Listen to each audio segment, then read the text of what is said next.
नमस्कार, मैं ज्योति गर्ग। आप देख रहे हैं नारद वाणी। दोस्तों, अभी मीडिया में, नेशनल मीडिया में 2-3 घंटे से एक न्यूज़ चल रही है। आप लोगों ने देखा होगा या नहीं देखा होगा, मैं तो आप लोग का ध्यान आकृष्ट करना चाहता हूँ कि राम मंदिर पर हमला होने वाला था। और ये पाकिस्तान में बैठे हुए ISI के इशारे पर एक अब्दुल रहमान है, और फरीदाबाद में मटन शॉप चलाता था। उसके यहाँ से 2 हैंड ग्रेनेड भी बरामद हुआ है। गुजरात ATS और हरियाणा ATS के संयुक्त छापामारी में वो गिरफ्तार हुआ है। और उससे जब जहाँ अभी तक के सूत्रों के हवाले से पता चल रहा है कि जो पूछताछ में उसने बताया कि हम 2-3 बार जा करके राम मंदिर की रेकी भी कराए थे, और वो बम हैंड ग्रेनेड फेंकने के लिए वो जा रहा था। तो खुफिया विभाग को कहीं से पता चला। वो तो खुफिया विभाग तो हर समय पता लगाने में लगा ही रहता है। तो उसको गिरफ्तार किया गया है। वो मटन शॉप चलाता था। बताइए कि इसी देश में रहने वाला, इसी देश का खाने वाला, और इसी देश में के हिंदुओं को मारने के लिए सारा षड्यंत्र रच रहा था। और हमारे सेकुलर पार्टी वाले सब जो होते हैं, वो कहते हैं कि वो लोग कहाँ जाएगा, यहीं रहेगा। अरे भैया, यहीं रहेगा तो क्या करेगा? हिंदू को ही खा जाएगा? बताइए। दूसरी तरफ उसका चचा है, वो लोग का बांग्लादेश, वो उसका यूनुस कह रहा है कि अब उसके यहाँ तो खाने का दिक्कत हो गया है, भोजन पानी मिल नहीं रहा है। तो कह रहा है कि हमको भारत से अच्छा व्यवहार करना पड़ेगा।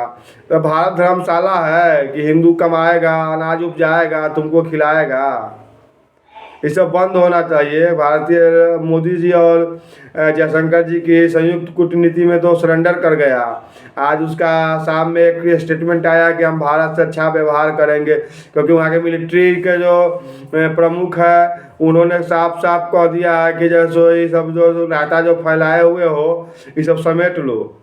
तो उसको तो लग रहा है कहीं ऐसा ना हो कि जो यहाँ फिर मिलिट्री शासन लागू हो जाए। तो उसके डर से जो है सो बोल रहा है कि भारत से व्यवहार अच्छा करेंगे, भारत हमको चावल गेहूं दे दे। अरे कहाँ से मिलेगा भाई? कुछ दिन रहो, कुछ दिन भूखे रहो, तब पता चलेगा।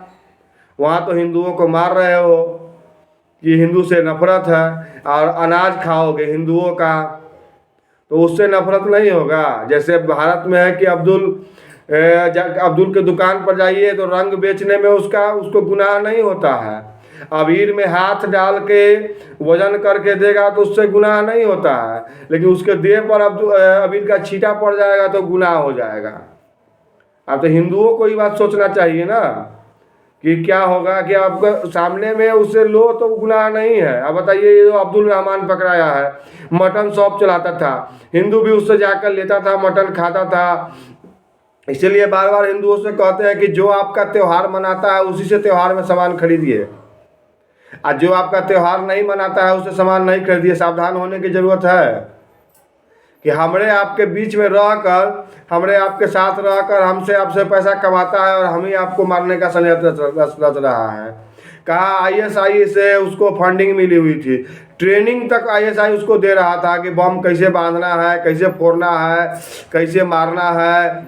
और राम मंदिर पर जो सबसे बड़ा हिंदुओं का आस्था का प्रतीक है, वहीं पर बम फोड़ने की तैयारी में था वो।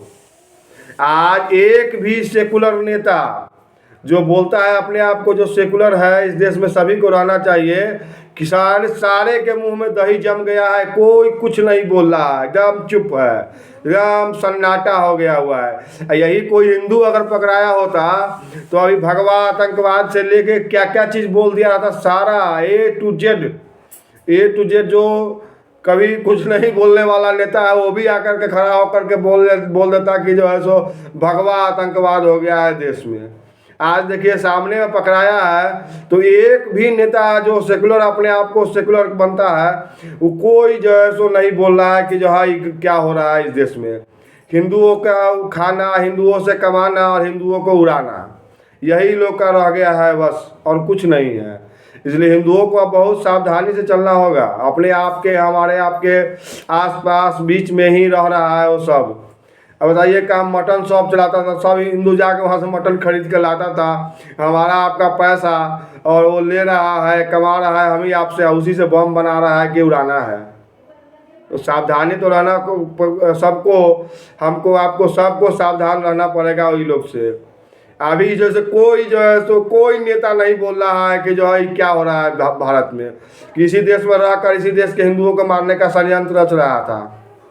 अभी पाकिस्तान के इशारे पर खाएगा यहाँ हिंदुओं का ही कि जो नहीं। अभी बरसाने में होली में साधु संतों ने कहा कि जो है सो होली में बैन होना चाहिए दूसरे धर्म वालों के लिए, तो सारा सेकुलर नेता इसके विरोध में खड़ा हो गया कि नहीं नहीं ऐसा कैसे हो सकता है कि वो भी आया भाई। वो जब उसके शरीर पर रंग पड़ेगा तो उसको गुनाह हो जाता है, तो हिंदुओं को होली में क्या करने के लिए वो आएगा?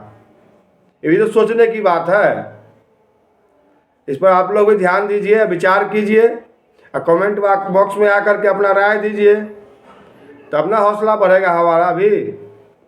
धन्यवाद। इस चैनल को सब्सक्राइब कीजिए, लाइक कीजिए और दोस्तों के बीच में शेयर ज़रूर कीजिए।